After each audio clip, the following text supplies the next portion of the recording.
चलो, good morning दोस्तों। कल वाली वीडियो में आपने राष्ट्रपति के बारे में देखा कि राष्ट्रपति का पद कौन से आर्टिकल के अंदर आता है और कौन से आर्टिकल के अंदर राष्ट्रपति का कार्यकाल आता है और कितना कार्यकाल होता है। और अब हम उसके आगे स्टार्ट कर रहे हैं। कल हमने 56 तक आर्टिकल देख लिए थे। इसके आगे स्टार्ट कर रहे हैं अनुच्छेद 57।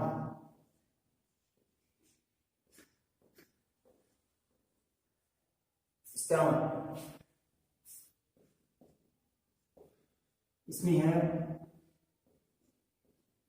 राष्ट्रपति पद का पुनः निर्वाचन।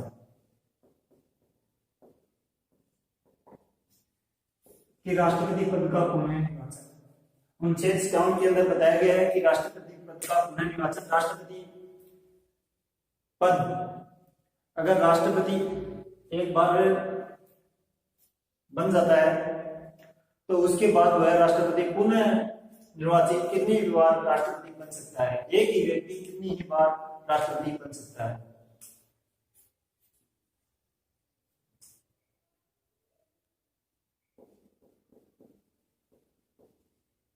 राष्ट्रपति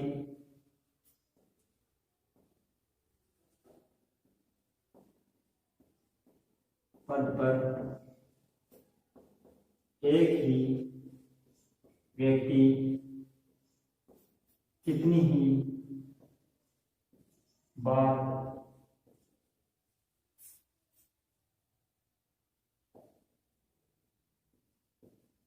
निर्वाचित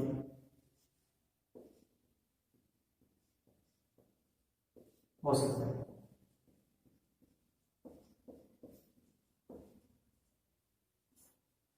कि अगर राष्ट्रपति 2015 में राष्ट्रपति पद की शपथ ली और उसका कार्यकाल है 5 वर्ष। अगर 5 वर्ष पूरे होने के बाद पुनः निर्वाचन वो ही राष्ट्रपति पुनः निर्वाचन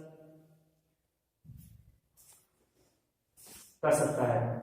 अपने राष्ट्रपति पद से वह वापिस लड़ सकता है, वह वापिस राष्ट्रपति के पद पर चुनाव लड़ सकता है। तो कितनी ही बार राष्ट्रपति का चुनाव एक ही व्यक्ति लड़ सकता है।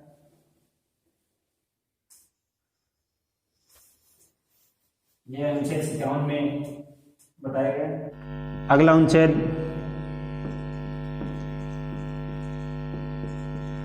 अनुच्छेद 58 योग्यताएं।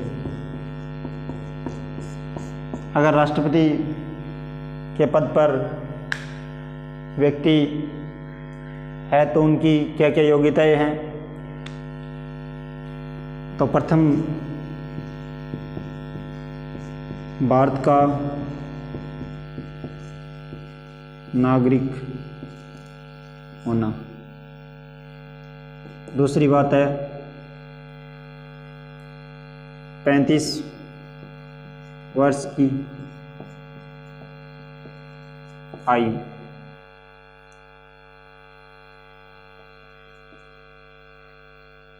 और लोकसभा का सदस्य निर्वाचित होने की योग्यता रखता हो। तीसरी बात है कि लोकसभा सदस्य निर्वाचित होने की योग्यता रखता हो। अनुच्छेद 58 के अंदर योग्यताएं बताई गई है कि राष्ट्रपति पद पर क्या क्या योग्यताएं होती है। तो राष्ट्रीय पद पर पहली योग्यताएं हैं भारत का नागरिक होना। दूसरी है 35 वर्ष की आयु पूरी कर चुका हो। और तीसरी बात है लोकसभा सदस्य निर्वाचित होने की वह योग्यता रखता हो, अहित रखता हो। तो इसमें हम दूसरा उपराष्ट्रपति के बारे में एक बार देख लेते हैं, फिर स्पष्टीकरण से पढ़ेंगे हम। पहले ये 51 अनुच्छेद 58 योग्यता है राष्ट्रपति की पढ़ रहे हैं, तो एक बार उपराष्ट्रपति की देख लेते हैं।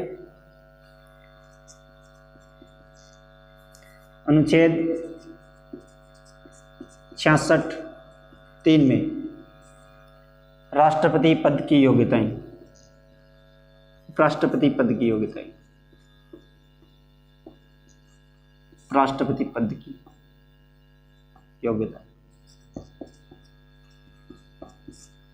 पहली योग्यता तो सेम ही है दोनों में कि भारत का नागरिक होना चाहिए।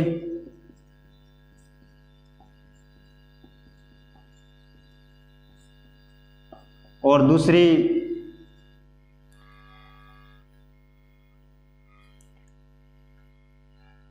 35 वर्ष की आयु पूरी कर चुका हो,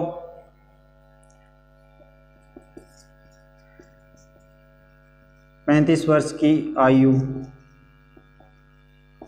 पूरी कर चुका हो।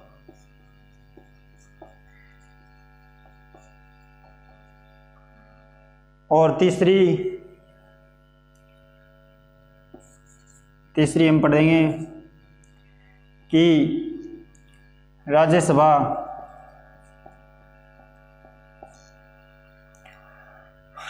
में सदस्य निर्वाचित होने की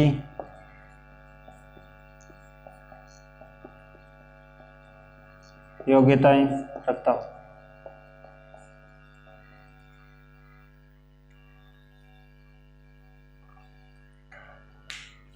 अनुच्छेद 58 में हम पढ़ी योग्यताएं, राष्ट्रपति पद की योग्यताएं। जो पहली योग्यता है भारत का नागरिक होना, दूसरी है 35 वर्ष की आयु, और तीसरी है कि लोकसभा सदस्य का निर्वाचित हो। लोकसभा सदस्य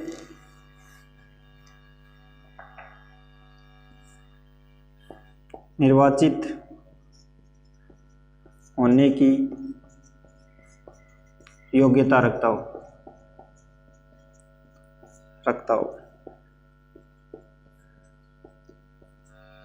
और हम यहाँ पे राष्ट्रपति की बात की तो यहाँ उपराष्ट्रपति अनुच्छेद 66(3) के अंदर उपराष्ट्रपति पद की योग्यताएं भारत का नागरिक होना, 35 वर्ष की आयु पूरी कर चुका होना और राज्यसभा सदस्य का निर्वाचित होने की योग्यता। दो तो सेम है,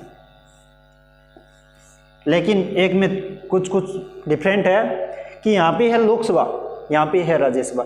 जब उपराष्ट्रपति की पद की बात आती है, उपराष्ट्रपति पद की योग्यता की बात आती है, तो राज्यसभा सदस्य का निर्वाचित राज्यसभा आएगा। अगर बात आती है राष्ट्रपति की, तो लोकसभा सदस्य में निर्वाचित होने की योग्यता रखता हो। चलो हम आगे बात करेंगे। ये देख लिया आपने राष्ट्रपति और उपराष्ट्रपति की योग्यताएं, भारत का नागरिक होना, 35 वर्ष की आयु पूरी कर चुका होना और लोकसभा में सदस्य निर्वाचित होने की योग्यता रखता हो और संघ सरकार या किसी राज्य सरकार के अधीन लाभ का पद न हो। अगर ये है योग्यता है तो ये भी योग्यता होना चाहिए कि संघ या राज्य सरकार में किसी भी लाभ के पद पर न हो। स्पष्टीकरण करते हैं हम। राष्ट्रपति, उपराष्ट्रपति,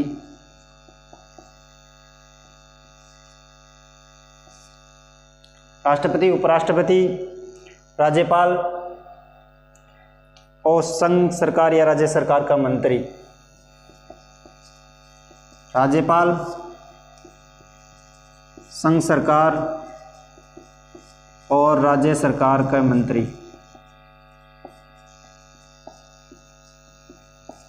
के मंत्री।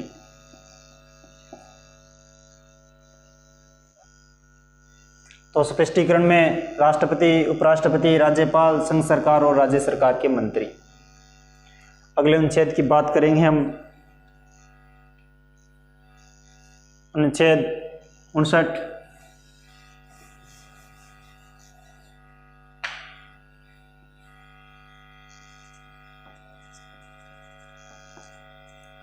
अनुच्छेद 59 59 राष्ट्रपति की पद की शर्तें। राष्ट्रपति के पद की शर्तें कि राष्ट्रपति पद की शर्तें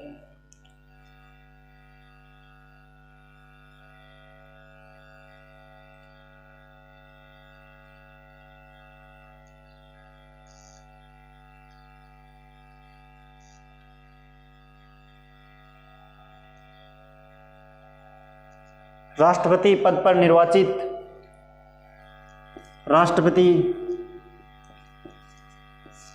पर निर्वाचित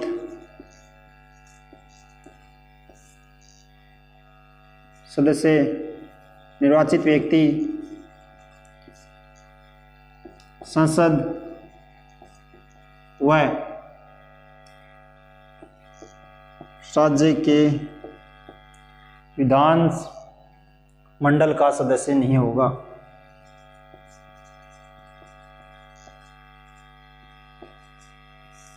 मंडल का सदस्य नहीं होगा।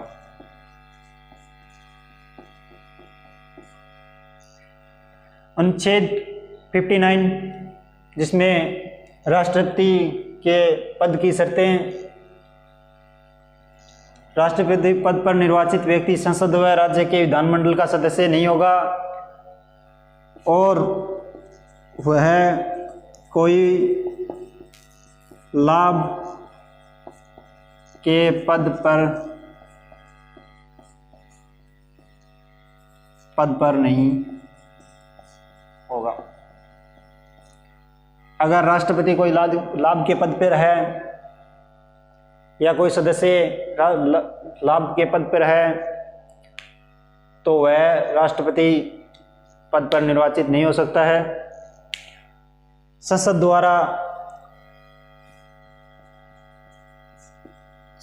द्वारा अवधारित किए गए वेतन भत्ते पाने का अधिकार कि संसद राष्ट्रपति के वेतन पर अवधारित करेगी। संसद राष्ट्रपति के पद पर निर्धारित करती है कि राष्ट्रपति पद को कितना वेतन दिया जाएगा, यह संसद करती है। अगला अनुच्छेद पढ़ेंगे, यह देख लिया होगा। अनुच्छेद 59 में राष्ट्रपति पद की शर्तें। राष्ट्रपति पद पर निर्वाचित व्यक्ति संसद या किस राज्य के विधान मंडल का सदस्य नहीं होगा और वह कोई लाभ के पद पर नहीं होगा और संसद द्वारा अवधारित किए गए वेतन भत्ते पाने का हकदार होगा।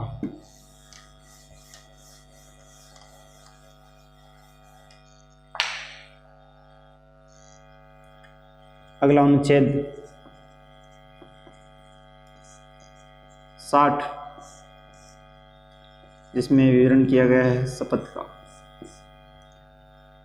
कि राष्ट्रपति है अपनी कार्यकाल के दौरान जब राष्ट्रपति अपना पद ग्रहण करता है तो वह किस सदस्य के सामने या किस व्यक्ति के सामने अपनी पद ग्रहण की शपथ लेता है तो राष्ट्रपति अपनी पद ग्रहण की शपथ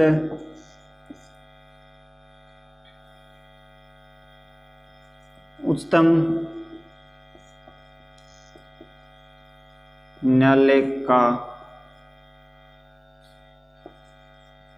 मुख्य न्यायाधीश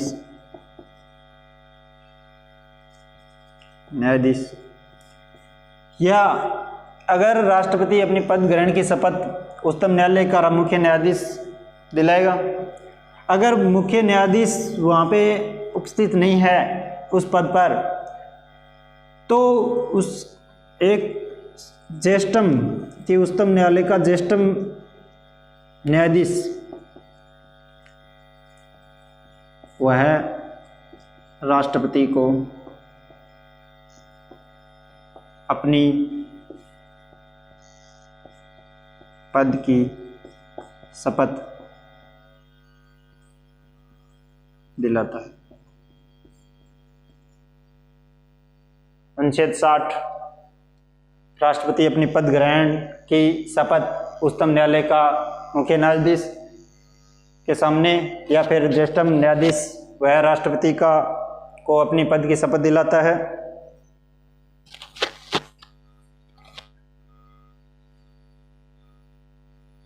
अनुच्छेद 60 शपथ राष्ट्रपति अपनी पद ग्रहण की शपथ उच्चतम न्यायालय के मुख्य न्यायाधीश के दिलाता है, या फिर मुख्य न्यायाधीश की अनुपस्थिति में उसका न्यायालय में ज्येष्ठतम न्यायाधीश वह राष्ट्रपति को अपनी पद की शपथ दिलाता है।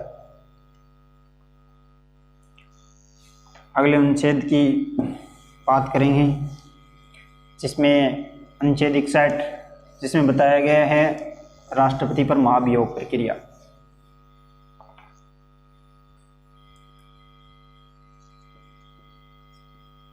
अनुच्छेद 61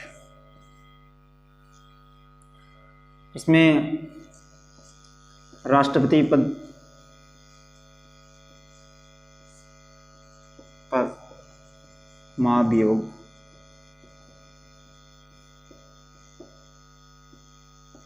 प्रक्रिया। महाभियोग प्रक्रिया को हम अर्धन्यायिक प्रक्रिया भी बोल सकते हैं। महाभियोग प्रक्रिया एक ही कारण से लगती है राष्ट्रपति पर, वो है संविधान का अतिक्रमण करने पर।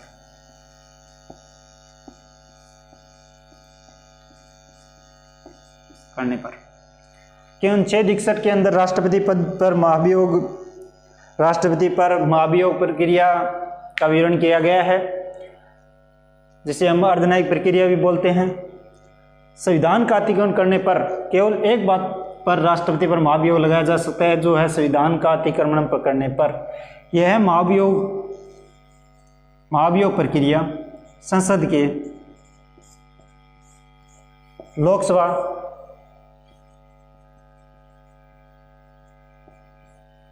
राज्यसभा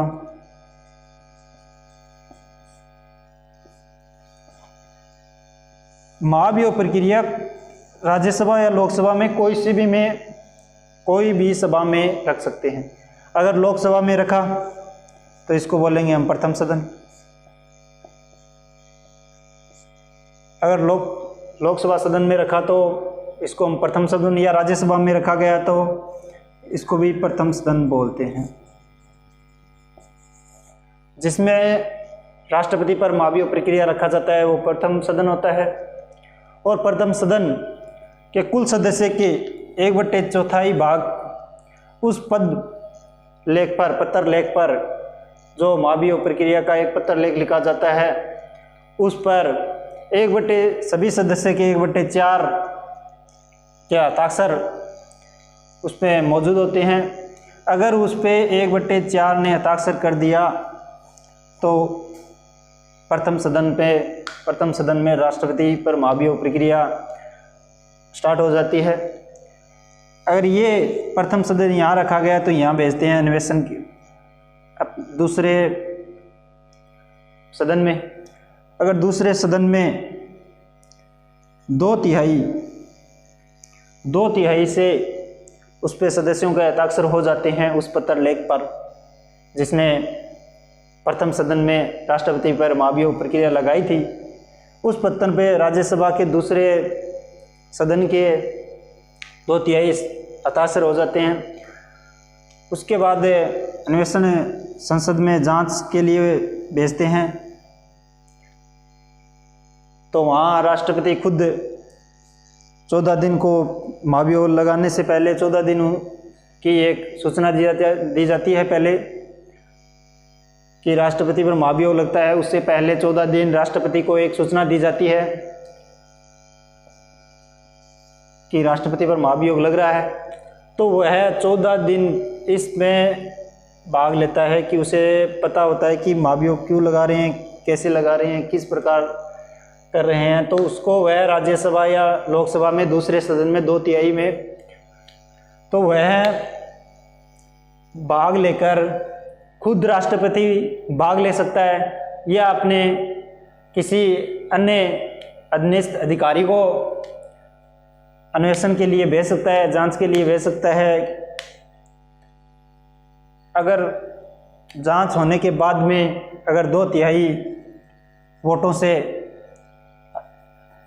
उस पत्रलेख पर हस्ताक्षर कर दिए जाते हैं तो राष्ट्रपति प्रथम सदन पर एक जो स्टार्ट होता है महाभियोग प्रक्रिया उसके द्वारा ही हटा हुआ माना जाएगा, अपने पद से हटा हुआ माना जाएगा। जब उस पर महाभियोग प्रक्रिया स्टार्ट की थी ना, उसी दिन से राष्ट्रपति अपने पद से हटा हुआ माना जाएगा। हमने बात की थी महाभियोग प्रक्रिया की अनुच्छेद 61 में, जिसमें राष्ट्रपति पर महाभियोग प्रक्रिया लगाई जाती है। जो महाभियोग प्रक्रिया है वो यूएसए के संविधान से ली गई है, संविधान से ली गई है। महाभियोग प्रक्रिया एक अर्धन्यायिक प्रक्रिया है। महाभियोग प्रक्रिया संसद संपन्न करती है, ये आपने देखा। महाभियोग प्रक्रिया संसद संपन्न करती है। महाभियोग प्रस्ताव रखा जाना, महाभियोग प्रस्ताव संसद के किसी भी सदन में रखा जा सकता है। महाभियोग प्रस्ताव संसद के किसी भी सदन में रखा जा सकता है। महाभियोग प्रस्ताव रखे जाने के लिए 14 दिन की पूर्व सूचना तथा सदस्य की कुल सदस्य संख्या के 1/4 सदस्यों के हस्ताक्षर आवश्यक होते हैं। संसद के मनोनीत सदस्य महाभियोग प्रक्रिया में भाग नहीं ले सकते हैं। जो लोकसभा व राज्यसभा में राष्ट्रपति मनोनीत करता है वह महाभियोग प्रक्रिया में, राष्ट्रपति के महाभियोग प्रक्रिया में वो सदस्य भाग नहीं लेते हैं। आगे महाभियोग प्रस्ताव पारित किया जाना, महाभियोग प्रस्ताव पारित किया जाना। तो महाभियोग प्रस्ताव संसद के जिस सदन में महाभियोग प्रस्ताव रखा जाता है उसे प्रथम सदन माना जाता है।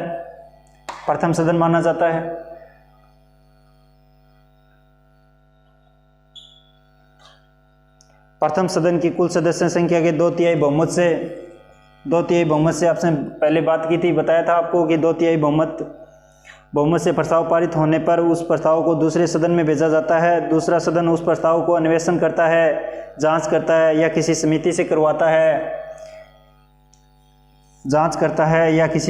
करवाता है, तो उस समय जांच कार्य के दौरान राष्ट्रपति स्वयं मौजूद रह सकते हैं या अपना पक्ष रखने के लिए किसी प्रतिनिधि को भेज सकता है। जांच कार्य पूर्ण होने पर कि जांच कार्य पूर्ण हो गया, 2/3 बहुमत से हस्ताक्षर हो गए, तो उसके बाद आपने बताया था कि जो राष्ट्रपति पर प्रथम महाभियोग प्रक्रिया प्रथम दिन लगती है उसी दिन से ही राष्ट्रपति हटा हुआ माना जाएगा। हमने बात की अनुच्छेद 61 जिसमें राष्ट्रपति पद पर महाभियोग प्रक्रिया, यह महाभियोग प्रक्रिया यूएसए से ली गई है, यूएसए के संविधान से। इसे अर्धन्यायिक प्रक्रिया भी बोलते हैं। ये राष्ट्रपति पर संविधान कार्यान्वयन करने पर लगाया जाता है। प्रथम सदन जिसमें भी रखा जाता है उसे प्रथम सदन बोलते हैं। चलो अब हम आगे बात करेंगे अनुच्छेद 62 की।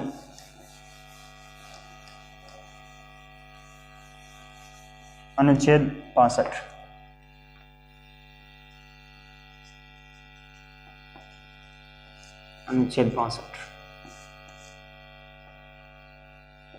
पुनः निर्वाचन।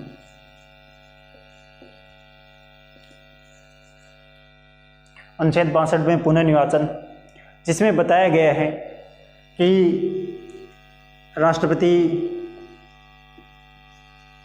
राष्ट्रपति का कार्यकाल के दौरान मृत्यु या त्यागपत्र देने पर राष्ट्रपति पद रिक्त की पूर्ति करना। जो पद राष्ट्रपति के कार्यकाल के दौरान उसकी आकस्मिक मृत्यु हो जाती है या वो खुद स्वयं अपना त्यागपत्र और उपराष्ट्रपति को त्यागपत्र दे देता है, तो राष्ट्रपति का पद वहाँ पे क्या हो जाता है, रिक्त हो जाता है। तो उसी दौरान वहाँ पे पुनर्निर्वाचन करना होता है राष्ट्रपति पद पर। तो राष्ट्रपति पद पर पुनर्निर्वाचन करने के लिए 6 माह में पुनः निर्वाचन करना अनिवार्य होता है। अनिवार्य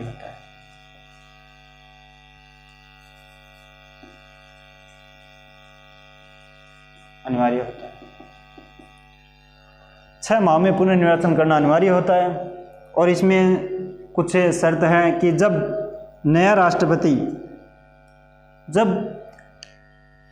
राष्ट्रपति का कार्यकाल के दौरान आकस्मिक मृत्यु या त्यागपत्र देने के राष्ट्रपति पद की रिक्त पूर्ति करने के लिए 6 माह में पुनर्निर्वाचन करना अनिवार्य होता है। अगर दूसरा राष्ट्रपति यहाँ पे निर्वाचित हो गया तो उसका कार्यकाल पद ग्रहण करने की तिथि से लेकर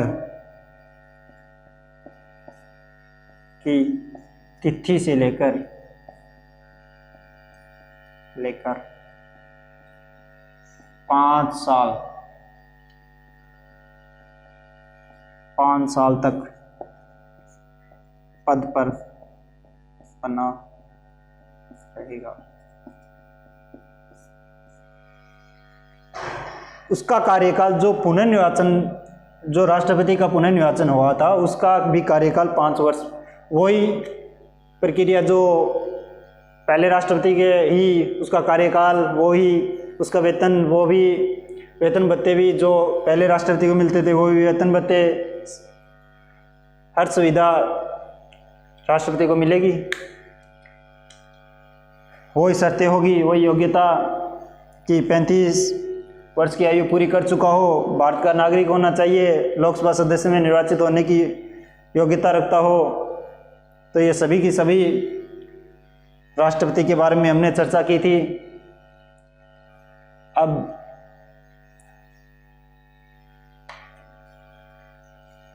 जितने भी राष्ट्रपति अब तक बने हैं उनका एक बार थोड़ा लिख के देख लेते हैं, फिर अगले वीडियो में उन सभी राष्ट्रपति को संक्षिप्त तरीके से पढ़ेंगे।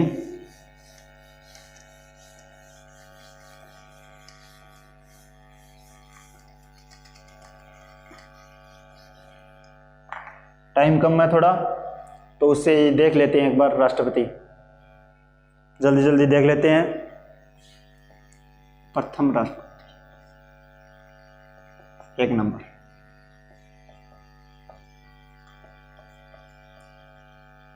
राजेंद्र प्रसाद, 13 मई 1952 से 13 मई 1957 तक प्रथम नागरिक थे।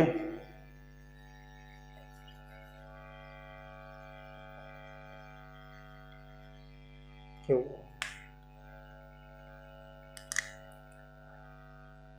चलो हम बात करते हैं जितने भी हमारे राष्ट्रपति थे उनकी, देखते हैं राष्ट्रपति को। पहला प्रथम राष्ट्रपति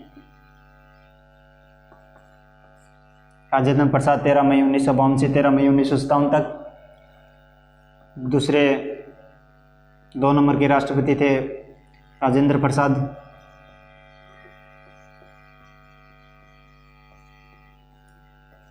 13 मई 1957 से 1962 तक, यहाँ पे 13 मई है। 5 साल का कार्यकाल होता है। 3 नंबर पर राजेंद्र प्रसाद, प्रथम राजेंद्र प्रसाद 13 मई 1952 से 13 मई 1957 तक। दूसरी बार भी राजेंद्र प्रसाद 13 मई 1957 से 13 मई 1962। यहाँ पे एक देखने की बात है कि अब तक जितने भी राष्ट्रपति पद पर निर्वाचित हुए हैं तो उनमें 2 बार राष्ट्रपति जो निर्वाचित हुआ है वो राजेंद्र प्रसाद ही है जो 2 बार राष्ट्रपति पद पर निर्वाचित हुआ है।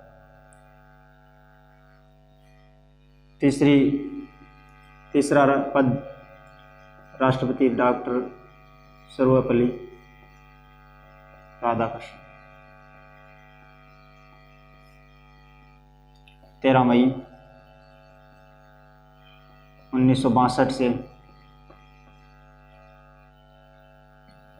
13 मई 1967।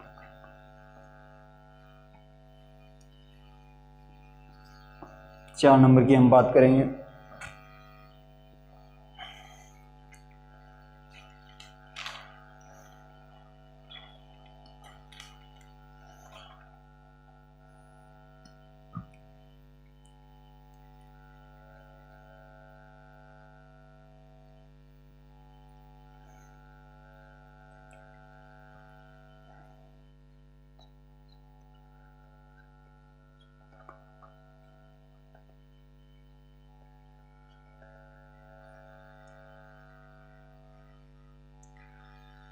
चार नंबर के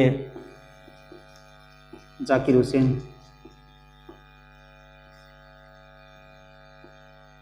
जो प्रथम मुस्लिम थे।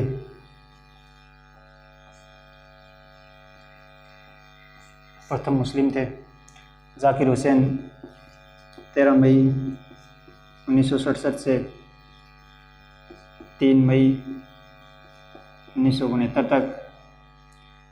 तो इनका कार्यकाल के दौरान क्या हो गई थी? मृत्यु हो गई थी। प्रथम मुस्लिम थे जाकिर हुसैन, 4 नंबर के राष्ट्रपति थे।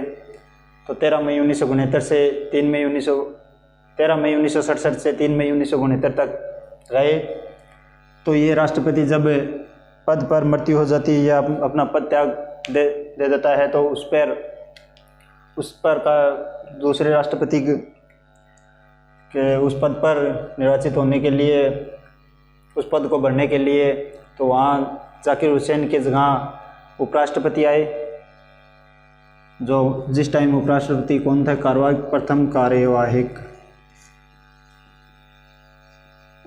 प्रथम कार्यवाहक राष्ट्रपति।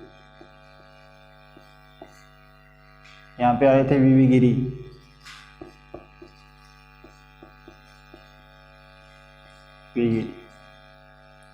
जो 3 मई 1969 से 20 जुलाई 1969 तक, 3 मई 1969 से 20 जुलाई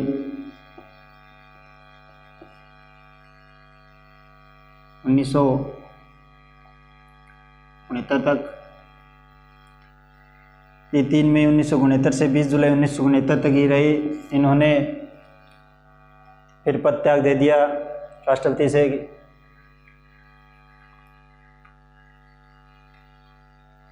फिर इसके जगह कार्यवाहक जो उपराष्ट्रपति अपने पद पर त्याग दे देता है तो उसकी जगह अगर राष्ट्रपति जी की पद खाली हो जाता है तो उस जगह उपराष्ट्रपति काम करता है।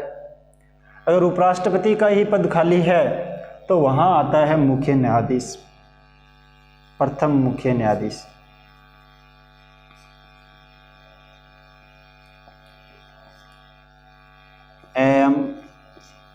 एम हिदायतुल्लाह।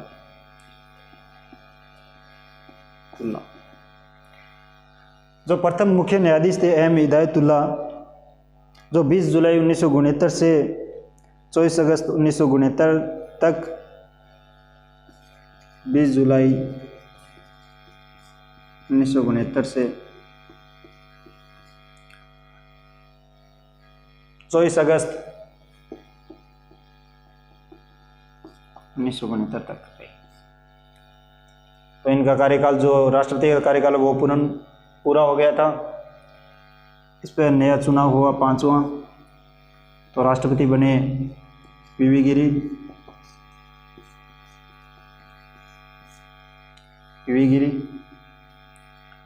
जो 24 अगस्त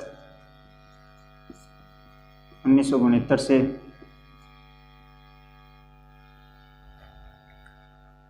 24 अगस्त 1969 से 24 अगस्त 1974 तक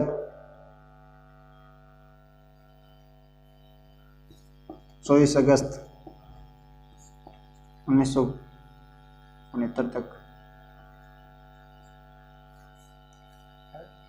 24 अगस्त 1969 से वीवी गिरी 5 साल रहे थे। अपने कार्यकाल पूरे कार्यकाल के दौरान रहे थे। तो 24 अगस्त 1969 से 24 अगस्त 1974, तो 5 नंबर के जो राष्ट्रपति बने थे वीवी गिरी, जो 24 अगस्त 1969 से 24 अगस्त 1974 तक रहे थे। ये द्वितीय मतगणना से निर्वाचित हुए थे। जब वीवी गिरी का चुनाव हुआ था वह द्वितीय मतगणना से निर्वाचित हुए थे। द्वितीय मतगणना से निर्वाचित हुए थे।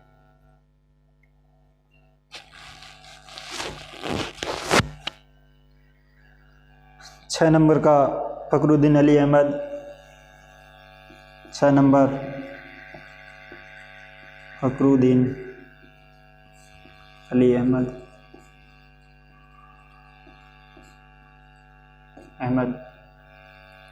जो 24 अगस्त 1974 से इनके कार्यकाल के दौरान मृत्यु हो गई थी।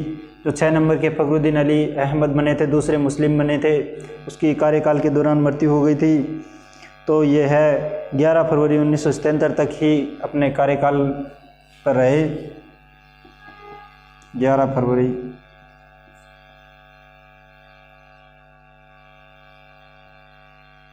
1900 इसमें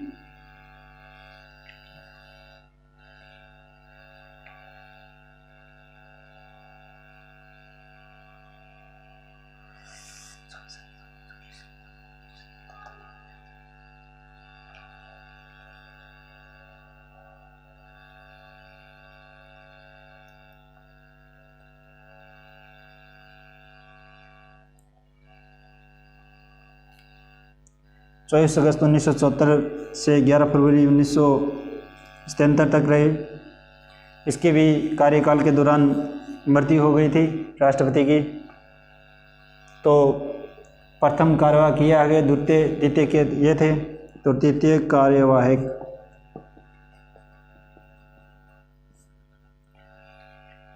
यहाँ पे आए थे बीडी जती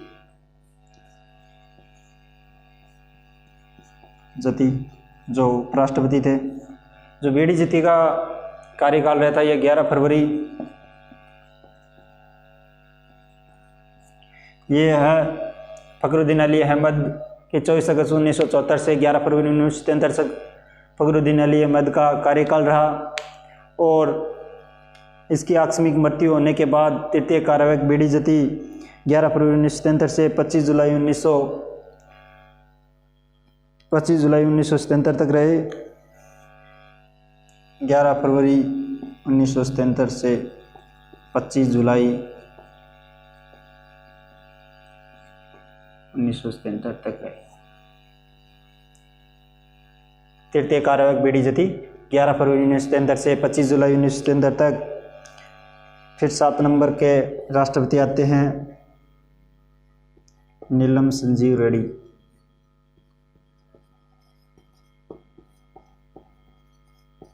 नीलम संजीव रेड्डी 25 जुलाई 1977 से 25 जुलाई, ये अपने कार्यकाल के 5 साल पूरे किए थे। 1982। तो 7 नंबर थे नीलम संजीव रेड्डी 25 जुलाई 1973 से 25 जुलाई 1982 तक। और फिर 8 नंबर ज्ञानी जेल सिंह,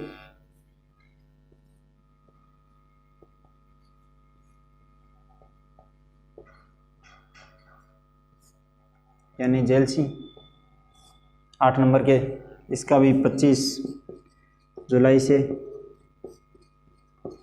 और 25 जुलाई 1982 से 25 जुलाई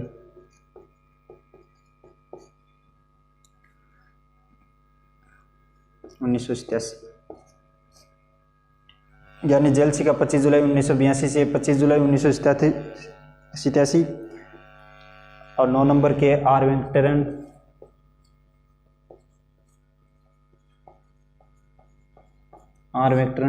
इनका भी 25 जुलाई से 1987 से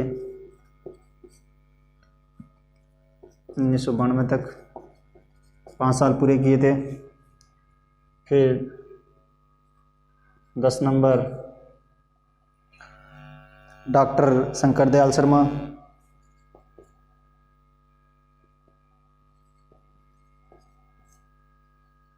चलो यहाँ दिखाई नहीं देगा। चलो तो इसमें बात की थी प्रथम राजेंद्र प्रसाद 13 मई 1952 से 13 मई 1957 तक। दूसरे कार्यकाल पे भी राजेंद्र प्रसाद निर्वाचित हुए जो 13 मई 1957 से 13 मई 1962 तक। और 3 नंबर के राष्ट्रपति जो डॉक्टर सर्वपल्ली राधाकृष्णन 13 मई 1962 से 13 मई 1967 तक। ये दोनों राष्ट्रपतियों ने अपने 5 साल के पूरे कार्यकाल के दौरान पद पर रहे। और 4 नंबर बने थे 4 नंबर के बने थे जाकिर हुसैन जो 13 मई 1967 से 3 मई 1969 तक इनके कार्यकाल के दौरान मृत्यु हो गई थी। तो कार्यकाल के दौरान राष्ट्रपति की मृत्यु हो जाती है तो उसके पद पर उपराष्ट्रपति का पद लिया जाता है।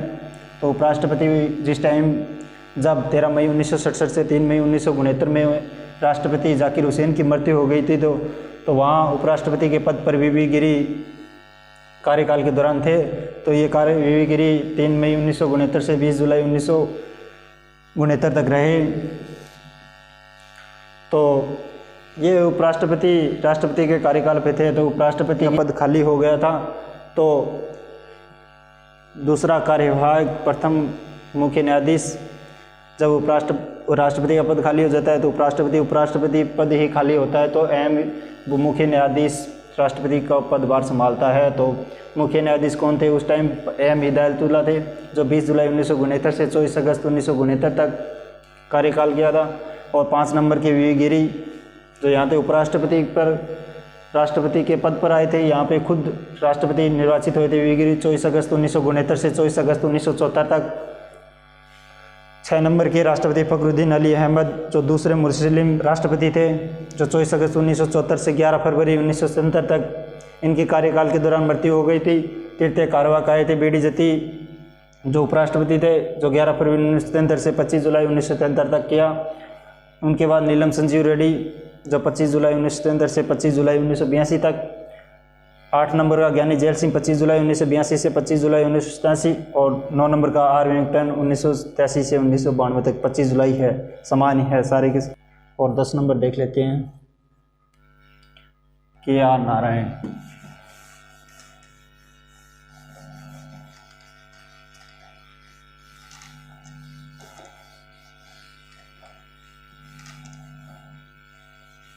जिसने नोट्स बना रखा है वो नोट्स नामनाए वीडियो अपने यूट्यूब पर वीडियो देख लें। और जिसने नोट्स नहीं बनाए हैं वो नोट्स बना ले।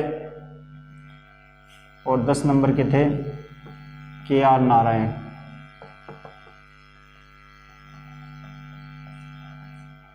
के आर नारायण इनका भी 1997 से 2002। फिर 11 APJ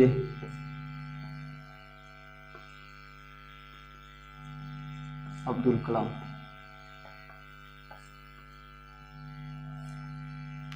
जो वैज्ञानिक थे APJ अब्दुल कलाम 2002 से 2007 तक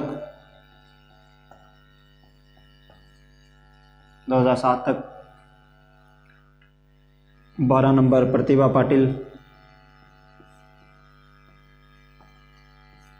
जिसका कार्यकाल 2007 से 2012 तक। इसके बाद 13 नंबर प्रणव मुखर्जी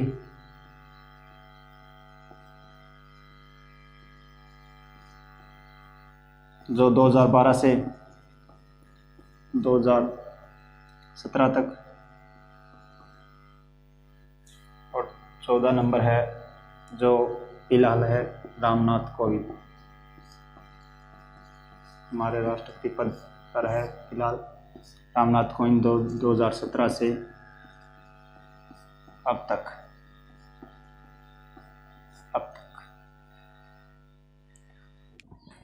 चलो आज हमने राष्ट्रपति देखा, राष्ट्रपति का कार्यकाल, राष्ट्रपति की योग्यताएं, राष्ट्रपति का पद, सभी अनुच्छेदों में पढ़ा, हमने विवरण से पढ़ा। अगर कोई राष्ट्रपति के बारे में जितने भी क्वेश्चन भी आपको बता दूंगा मैं। और अगले वीडियो में हम पढ़ेंगे राष्ट्रपति की शक्तियाँ, कि राष्ट्रपति के पास कौन कौन सी शक्तियाँ होती है, किस प्रकार वह राष्ट्रपति उन शक्तियों का प्रयोग करता है। और वीडियो अच्छा लगा तो शेयर, सब्सक्राइब और बेल आइकन वाला बटन ज़रूर दबा देना, जिससे मेरी अगली वीडियो का नोटिफिकेशन आपको मिल सके। All the best, thanks.